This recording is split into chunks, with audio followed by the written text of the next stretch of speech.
Hello दोस्तों, जय हिंद। स्वागत है फिर से आप सभी का एक बार आपके अपने यूट्यूब चैनल सरकारी एग्जाम विद एमएस में। आई होप आप सब लोग बहुत अच्छे होंगे और आपकी पढ़ाई भी बहुत अच्छी तरीके से चल रही होगी। ठीक है, जैसा कि आप सब लोग थंबनेल पर देख ही पा रहे होंगे कि हम लोग बातचीत कर रहे हैं SSC MTS previous year question 2021 के बारे में। ठीक, यानी एसएससी एमटीएस 2021 में हिस्ट्री के जितने भी क्वेश्चन पूछे गए थे उन सभी क्वेश्चन की प्रैक्टिस कर रहे हैं। ठीक, इससे पहले हम आप लोगों को एक बात और बता दें कि हम लोग 2022 में हिस्ट्री के जितने भी प्रीवियस ईयर क्वेश्चन थे, लगभग 250 प्लस क्वेश्चन थे, उन सभी क्वेश्चंस की अच्छी तरीके से प्रैक्टिस कर चुके हैं। ठीक, और अभी फिलहाल हम लोग बातचीत कर रहे हैं एसएससी एमटीएस 2021 के बारे में। ठीक, और इससे पहले हम लोग एसएससी एमटीएस 2021 के 75 क्वेश्चन को सॉल्व कर चुके हैं और आज हम लोग बातचीत करने वाले हैं 76 नंबर क्वेश्चन से। ठीक, एक बात हम आप लोगों को और बता दें कि ये हमारा हिस्ट्री प्रैक्टिस सीरीज का पार्ट नंबर 21 है। इससे पहले हम लोग 20 पार्ट्स में हिस्ट्री के क्वेश्चन की अच्छी तरीके से प्रैक्टिस कर चुके हैं। ठीक है, चलिए फिलहाल आज हम लोग शुरुआत करते हैं क्वेश्चंस की।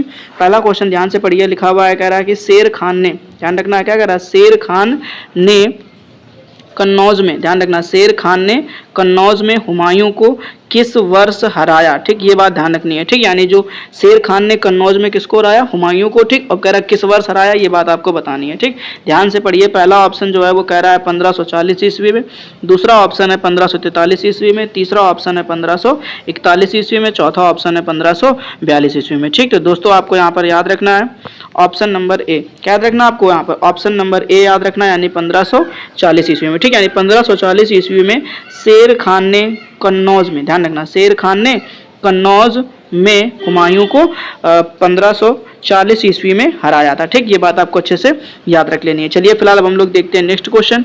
नेक्स्ट क्वेश्चन में हमसे पूछा गया है, कह रहा 1857 के विद्रोह के बाद। ठीक, 1857। ठीक, ये बात ध्यान रखनी है यहाँ पर क्या कि 1857 के विद्रोह के बाद अंग्रेजों द्वारा किस मुगल शासक को देश छोड़ने के लिए मजबूर किया था। ठीक, यानी किसके द्वारा, अंग्रेजों के द्वारा। ठीक, अब किसे, तो कह रहा है मुगल शासक को। ठीक, यानी किस मुगल शासक को देश छोड़ने के लिए मजबूर किया गया था। ठीक, ध्यान से पढ़िए। पहला ऑप्शन लिखा हुआ है बहादुर शाह जफर, दूसरा ऑप्शन है अहमद शाह बहादुर, तीसरा ऑप्शन है फर्रुख सियर और चौथा ऑप्शन है मोहम्मद शाह। ठीक, तो दोस्तों यहाँ पर आपको याद रखना है ऑप्शन नंबर ए। क्या याद रखना है आपको यहाँ पर, ऑप्शन नंबर ए याद रखना। देखिए ध्यान से, लिखा बहादुर शाह जफर। ठीक, यानी 1857 के विद्रोह के बाद। ठीक, 1857 के विद्रोह के बाद अंग्रेजों के द्वारा बहादुर शाह जफर को देश छोड़ने के लिए मजबूर कर दिया गया था। ठीक है, चलिए देखते हैं हम लोग अब नेक्स्ट क्वेश्चन।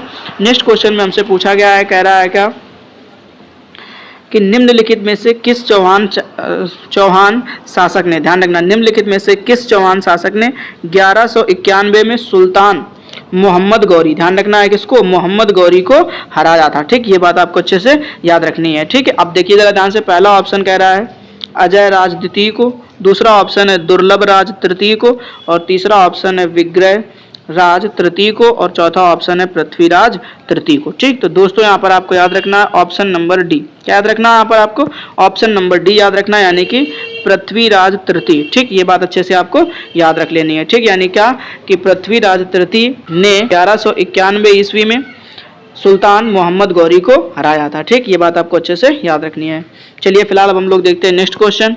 नेक्स्ट क्वेश्चन में हमसे कह रहा है क्या, निम्नलिखित में से कौन, ध्यान रखना है, निम्नलिखित में से कौन राष्ट्रकूट वंश के संस्थापक, ध्यान रखना, किस वंश के, राष्ट्रकूट वंश के संस्थापक थे। ठीक, ध्यान से पढ़िए। पहला ऑप्शन है ध्रुव, दूसरा ऑप्शन है गोविंद तृतीय, तीसरा ऑप्शन है अमोघ वर्ष, चौथा ऑप्शन है दंती दुर्ग। ठीक, तो दोस्तों आपको यहाँ पर याद रखना है ऑप्शन नंबर डी। क्या याद रखना है आपको यहाँ पर, ऑप्शन नंबर डी याद रखना है, यानी दंती दुर्ग। ठीक, यानी जो दंती दुर्ग थे इन्होंने राष्ट्रकूट वंश की स्थापना करी थी। ठीक, अच्छे से याद रख लेना है। चलिए दोस्तों हम लोग देखते हैं नेक्स्ट क्वेश्चन। नेक्स्ट क्वेश्चन में हमसे पूछा गया है कि भारत में किस वर्ष सती प्रथा, ध्यान रखना है, किस वर्ष सती प्रथा पर प्रतिबंध लगाया गया था। ठीक है, बात ध्यान रखनी, यानी भारत में किस वर्ष सती प्रथा पर प्रतिबंध लगाया गया था। ठीक, ध्यान से पढ़िए। पहला ऑप्शन है, कह रहा है 1824 ईस्वी में, दूसरा ऑप्शन है 1829 ईस्वी में, तीसरा ऑप्शन है 1831 ईस्वी में, और चौथा ऑप्शन है 1826 ईस्वी में। ठीक, तो दोस्तों यहाँ पर आपको याद रखना है ऑप्शन नंबर बी। क्या याद रखना है यहाँ पर आपको, ऑप्शन नंबर बी याद रखना है, यानी कि 1829 ईस्वी में। ठीक, यानी 1829 ईस्वी में भारत में सती प्रथा पर प्रतिबंध लगाया गया था। ठीक, ये बात आपको अच्छे से याद रखनी है। चलिए दोस्तों हम लोग देखते हैं नेक्स्ट क्वेश्चन। नेक्स्ट क्वेश्चन में हमसे पूछा गया है, कह रहा है कि लॉयन कैपिटल का निर्माण, ध्यान से पढ़िएगा, क्या कह रहा है, लॉयन कैपिटल का निर्माण, ठीक, बुद्ध के, ठीक है, ऐतिहासिक घटना की स्मृति में बनाया गया था। ठीक है, यानी बुद्ध से ऐसी कौन सी घटना संबंधित है जिसके बाद में लायन कैपिटल का निर्माण किया गया था। ठीक, तो ध्यान से पढ़िए, पहला ऑप्शन जो है वो कह रहा है आपसे ज्ञान प्राप्ति, दूसरा ऑप्शन है निधन, तीसरा ऑप्शन है घर परित्याग और चौथा ऑप्शन है पहले उपदेश को लेकर के। ठीक, तो दोस्तों यहाँ पर आपको याद रखना है ऑप्शन नंबर डी। क्या याद रखना है यहाँ पर आपको, ऑप्शन नंबर डी, यानी पहले उपदेश के। ठीक, यानी पहले उपदेश के कारण जो है लॉयन कैपिटल का निर्माण किया गया था, ये बात आपको अच्छे से याद रखना है। ठीक, यानी पहले उपदेश की स्मृति में लॉयन कैपिटल का निर्माण किया गया था। ठीक, चलिए अब हम लोग देखते हैं दोस्तों नेक्स्ट क्वेश्चन। नेक्स्ट क्वेश्चन में हमसे कह रहा है क्या कि खानवा का युद्ध, ध्यान से पढ़िएगा, क्या कह रहा है, खानवा का युद्ध किसके बीच लड़ा गया था। ठीक, यानी ये जो खानवा का युद्ध है वो किसके और किसके बीच में लड़ा गया था, ये बात आपको बतानी है। ठीक, ध्यान से पढ़ लीजिए, पहला ऑप्शन जो है वो कह रहा है बाबर और राणा सांगा के बीच में। ठीक, दूसरा ऑप्शन कह रहा है बाबर और शेर शाह सूरी के बीच में, तीसरा ऑप्शन है कह रहा है शेर शाह और राणा सांगा के बीच में। ठीक, और चौथा ऑप्शन है बाबर और इब्राहिम लोदी के बीच में। ठीक, तो दोस्तों यहाँ पर आपको याद रखना है ऑप्शन नंबर ए। क्या याद रखना है आपको यहाँ पर, ऑप्शन नंबर ए याद रखना है, यानी कि बाबर और राणा सांगा के बीच में। ठीक, यानी बाबर और राणा सांगा के बीच में खानवा का युद्ध लड़ा गया था। ठीक, चलिए दोस्तों अब हम लोग देखते हैं नेक्स्ट क्वेश्चन। नेक्स्ट क्वेश्चन में हमसे पूछा गया है क्या कि आत्मीय समाज की स्थापना, ध्यान रखना है क्या, आत्मीय समाज की स्थापना निम्नलिखित में से किसने की। ठीक, अब किस समाज की स्थापना, तो आपको याद रखना है यहाँ पर आत्मीय समाज की स्थापना। ठीक, तो आत्मीय समाज की जो स्थापना है वो निम्नलिखित में से किसने करी थी, ध्यान से पढ़िए, पहला ऑप्शन कह रहा है दयानंद सरस्वती ने। ठीक, और दूसरा ऑप्शन है कह रहा है भीमराव रामजी अंबेडकर ने। ठीक, और उसके बाद में तीसरा ऑप्शन है स्वामी विवेकानंद ने। ठीक, और चौथा ऑप्शन है राजा राममोहन राय ने। ठीक, तो दोस्तों आपको यहाँ पर याद रखना है ऑप्शन नंबर डी।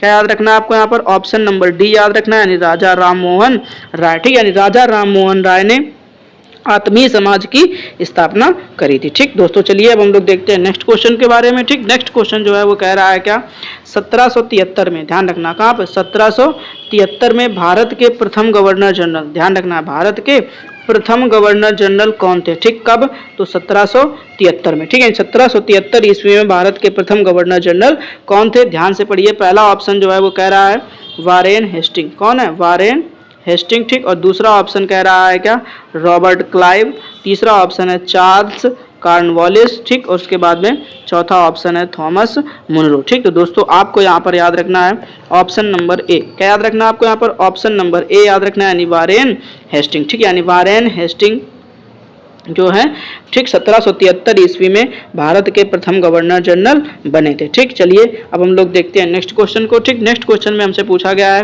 कह रहा निम्नलिखित में से कौन सा वेद सबसे पुराना है। ठीक, ये बात ध्यान रखना, कौन सा वेद जो है वो सबसे पुराना है, ये बात आपको बतानी है। ठीक, तो ध्यान से पढ़िए, पहला ऑप्शन जो है कह रहा है यजुर्वेद, दूसरा ऑप्शन है ऋग्वेद, तीसरा ऑप्शन है अथर्ववेद, चौथा ऑप्शन है सामवेद। ठीक, तो दोस्तों यहाँ पर याद रखना है आपको ऑप्शन नंबर बी। क्या याद रखना है यहाँ पर आपको, ऑप्शन नंबर बी याद रखना है, यानी कि ऋग्वेद, यानी जो ऋग्वेद है वो सबसे पुराना वेद है। ठीक, ये बात आपको अच्छे से याद रखनी है। चलिए दोस्तों अब हम लोग देखते हैं नेक्स्ट क्वेश्चन।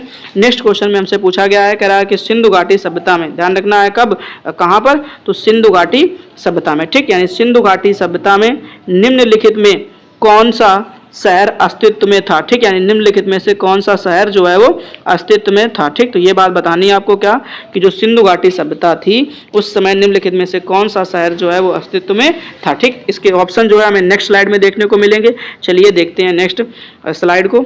चलिए अच्छा ध्यान से ऑप्शन पढ़ लीजिए, पहला ऑप्शन कह रहा है सांची, दूसरा ऑप्शन कह रहा है मुजरिस, तीसरा ऑप्शन है हड़प्पा और चौथा ऑप्शन है अयोध्या। ठीक, तो दोस्तों यहाँ पर आपको याद रखना है ऑप्शन नंबर सी। क्या याद रखना है यहाँ पर आपको, ऑप्शन नंबर सी याद रखना है, यानी कि हड़प्पा। ठीक है, तो ये बात आपको अच्छे से याद रखनी है। ठीक है, चलिए अब हम लोग देखते हैं नेक्स्ट क्वेश्चन। ठीक, नेक्स्ट क्वेश्चन में हमसे पूछा गया है निम्नलिखित में से किस चोल शासक ने, ध्यान रखना है निम्नलिखित में से किस चोल शासक ने, ठीक, किस चोल शासक ने तंजावर में, कहाँ पर, तंजावर में निशुंभ सुदनी देवी, ध्यान रखना है क्या है, निशुंभ सुदनी देवी मंदिर का निर्माण करवाया था। ठीक, तो निम्नलिखित में से किस चोल शासक ने तंजावुर में निशुंभ सुदनी देवी मंदिर का निर्माण करवाया था। तो ध्यान से पढ़िए, पहला ऑप्शन कह रहा है आदित्य प्रथम, किसने? आदित्य प्रथम ने। दूसरा ऑप्शन है अरिंजय ने। तीसरा ऑप्शन है राज राजा प्रथम ने।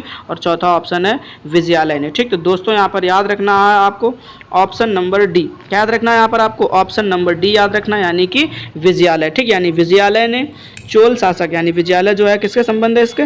चोल शासक से। तो कह रहा है कि विजयालय ने तंजावर में निशुंभ सुदनी देवी मंदिर का निर्माण करवाया था। ठीक, चलिए दोस्तों अब हम लोग देखते हैं नेक्स्ट क्वेश्चन को। ठीक, नेक्स्ट क्वेश्चन में हमसे पूछा गया है, कह रहा टीपू सुल्तान की मृत्यु, ध्यान रखना है, क्या कह रहा है? टीपू सुल्तान की अपनी राजधानी, ध्यान रखना है, कह रहा है टीपू सुल्तान की जो मृत्यु है वो किस वर्ष अपनी ही राजधानी सेरिंगपट्टनम, कहाँ पर? सेरिंगपट्टनम की रक्षा करते हुए हुई थी। ठीक, किसकी? तो टीपू सुल्तान की। ठीक, तो कह रहा टीपू सुल्तान की मृत्यु जो है वो किस वर्ष अपनी राजधानी सेरिंगपट्टनम की रक्षा करते हुए हुई थी। ठीक, ये बात आपको बतानी, तो ध्यान से पढ़िए। पहला ऑप्शन जो है वो कह रहा है 1802 में, दूसरा ऑप्शन है 1794 में, तीसरा ऑप्शन है 1799 में और चौथा ऑप्शन है 1792 ईस्वी में। ठीक, तो दोस्तों यहाँ पर आपको याद रखना है ऑप्शन नंबर सी। क्या याद रखना है यहाँ पर आपको? ऑप्शन नंबर सी याद रखना है, यानी 1799 ईस्वी में। यानी 1799 ईस्वी में टीपू सुल्तान की मृत्यु अपनी ही राजधानी सेरिंगपट्टम की रक्षा करते हुए हुई थी। ठीक है दोस्तों, अगर आप लोगों ने वीडियो को अभी तक लाइक नहीं किया हुआ है तो प्लीज़ वीडियो को लाइक कर दीजिए, और अगर चैनल पर फर्स्ट टाइम आए हुए हैं तो चैनल को सब्सक्राइब कर दीजिए और नोटिफिकेशन बेल को ऑल पर सेलेक्ट कर लीजिए। ठीक है, ताकि हमारा जब भी कोई नया वीडियो अपलोड हो उसका नोटिफिकेशन आपको समय पर मिल जाए। ठीक है, चलिए हम लोग देखते हैं अब नेक्स्ट क्वेश्चन। नेक्स्ट क्वेश्चन में हमसे पूछा गया है, अगर मध्य प्रदेश में खजुराहो मंदिर, ध्यान रखना है क्या कि मध्य प्रदेश में खजुराहो मंदिर, मध्य प्रदेश में खजुराहो मंदिर, ठीक, मंदिर वास्तुकला की एक शैली का उदाहरण। ठीक, यानी जो मध्य प्रदेश में खजुराहो मंदिर बना हुआ है वो मंदिर वास्तुकला की किस शैली का एक उदाहरण है। ठीक, तो दोस्तों याद रखना है आपको, पहला ऑप्शन लिखा हुआ है होयसल, दूसरा ऑप्शन लिखा हुआ है द्राविड़, तीसरा ऑप्शन लिखा हुआ है नागर और चौथा ऑप्शन लिखा हुआ है वेसर। ठीक, तो दोस्तों यहाँ पर आपको याद रखना है ऑप्शन नंबर सी। क्या याद रखना है आपको? ऑप्शन नंबर सी याद रखना है, यानी कि नागर शैली। ठीक, यानी जो मध्य प्रदेश में खजुराहो मंदिर बना हुआ है वो मंदिर वास्तुकला की नागर शैली का एक उदाहरण है। ठीक, चलिए दोस्तों हम लोग देखते हैं नेक्स्ट क्वेश्चन। ठीक, और आज के वीडियो का लास्ट क्वेश्चन। ठीक है, ध्यान से पढ़ लीजिए। कह रहा है क्या कि स्वामी विवेकानंद का असली नाम, ठीक, ध्यान रखना किसका? स्वामी विवेकानंद का असली नाम आपसे पूछा गया है। ठीक, कह रहा असली नाम जो है वो क्या था। ठीक, तो ध्यान से पढ़िए। पहला ऑप्शन कह रहा है मूल शंकर, दूसरा ऑप्शन कह रहा है नरेंद्र नाथ दत्त, तीसरा ऑप्शन है वर्धमान और चौथा ऑप्शन है नरसिंह भान। ठीक, तो यहाँ पर ध्यान रखिएगा दोस्तों ऑप्शन नंबर बी। क्या याद रखना है यहाँ पर आपको? ऑप्शन नंबर बी याद रखना है, यानी नरेंद्र नाथ दत्त। ठीक है, जो नरेंद्र नाथ दत्त हैं वो स्वामी विवेकानंद का असली नाम था। ठीक, आई होप आप लोगों को सारे के सारे क्वेश्चन अच्छी तरीके से समझ में आ गए होंगे और उम्मीद करता हूँ आप लोग जल्दी इन सभी प्रश्नों को अच्छे से याद कर लोगे, तैयार कर लोगे। ठीक, ताकि जब भी आपके एग्जाम में ये क्वेश्चन अगर रिपीट हो तो इसका आंसर आप आसानी से दे सको। ठीक है, चलिए फिलहाल हम लोग मिलेंगे इसके नेक्स्ट वीडियो में। तब तक के लिए जय हिंद, अपना ख्याल रखिएगा और अच्छे से पढ़ाई करते रहिएगा।